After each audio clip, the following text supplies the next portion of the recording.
So my name is Patrick Fuller, along with Nicholas Crenshaw and our PI, Dr. Mary O'Keefe. We've created this project called Creating a Community, Stories of Resilience.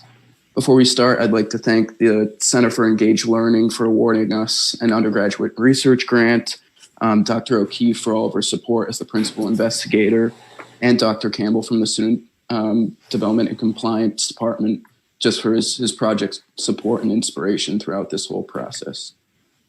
So if we go to the project overview on the next slide, we're going to talk a little bit about the inspirations of the project and how we got to form it into what it is today. But the general premise, the general purpose is to emphasize the ordinary nature of resilience through interviewing some of the students, faculty, and staff at Providence College. I was inspired mostly by this book, Ordinary Magic, that we read in Psych of Resilience with Dr. O'Keefe, as well as a wealth of research coming out of the resilience field that emphasizes the fact that resilience is just the normative function of developmental principles. It's nothing extraordinary. These protective factors are usually present in almost every single human being on the face of the planet. They may look different due to context or culture, but these basic protections like a healthy brain, close relationships, committed families, and effective communities are something we all share as human beings. And that's what we wanted to emphasize through doing this oral history project. Yeah, so just to give a little background on each of our roles, Pat approached me about this project. He was coming at it from the psych perspective with his experiences in these classes, but approached me because I have more experience with oral history as well as photography. So I was kind of bringing that element to it. So one of the first things we both did was read the Common Reading Program selection for this year by Father Greg Boyle.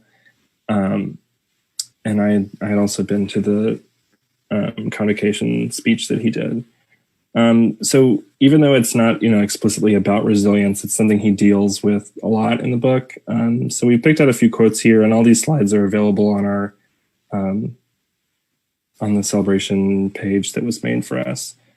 So if you're interested in looking at them more in detail, we're not going to just read through everything, but you can see them there.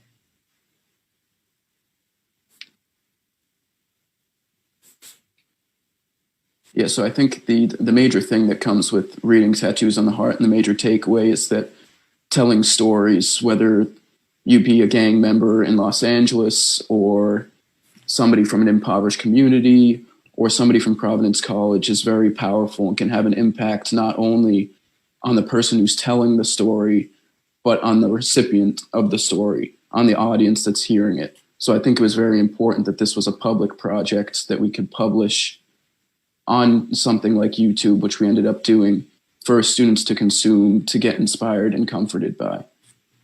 The purpose, again, is to build a community. Right. And even though it may seem a big stretch, like Pat said, between, gang members seeking tattoo removal and rehabilitation and reentry into the workforce, it was surprising to us, especially as I read through how familiar some of the scenarios and emotions that Father Boyle expressed was.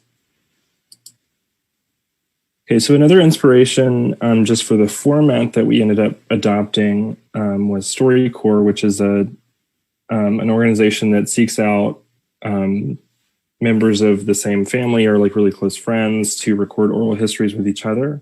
And so they kind of take advantage of the inherent trust and vulnerability that you're willing to have with people who are closer to you to record really engaging oral histories. And they also have a lot of tools for how to do this on your own. You can also hire them if you have an event or something. But they've gotten a lot of publicity through NPR stations who pretty frequently broadcast some of their more interesting stories. So we shared a clip from one here. But this was a big inspiration for our product just because the quality and the kind of positive outlook that these stories always have was something we really wanted to match up with. And I think also StoryCorps and Tattoos on the Heart, as well as the resilience research, were important in operationally defining resilience for us. We have a guiding script of questions. This isn't just an open conversation completely that we're having with students. We're framing the questions around empirically proven protective factors like social support systems, education, self-efficacy, emotion regulation, these types of things that have been proven through storytelling and through empirical research to boost people's resilience and to help them overcome adversity. Right. And we've also, even on the oral history side, we've turned to a lot of, like institutional resources and academic, work that's, looked into like how you ask a question that's not, leading someone on or, pushing them into saying something that they don't really feel or something like that. So, even some of the more, seemingly like mundane questions are, structured in a way that we're kind of putting our participants in the driver's seat. And they really have like the power to lead how the sessions go. So the original inspiration for this whole project was this book from an MIT computer science teacher, Daniel Jackson. It's called Portraits of Resilience.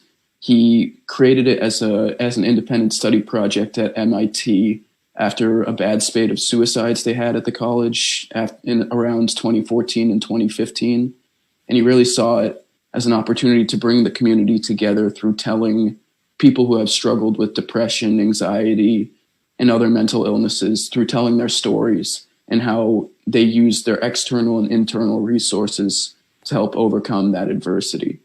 So the format of the book was what inspired us to make this an oral history project, I would say. He took black and white photos, not only of the participants, but also of architecture around the MIT campus, and published those faces and those buildings next to the stories, the inspiring stories of the participants.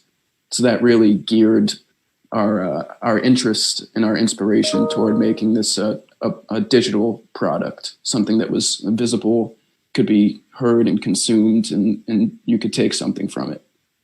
Right. And part of us, this is like a large format, like coffee table book that's really high quality and stuff. And while that was, inspiring to us as far as the, like the level of quality that was concerned, it wasn't something that was completely, feasible to do within one semester since I am a senior.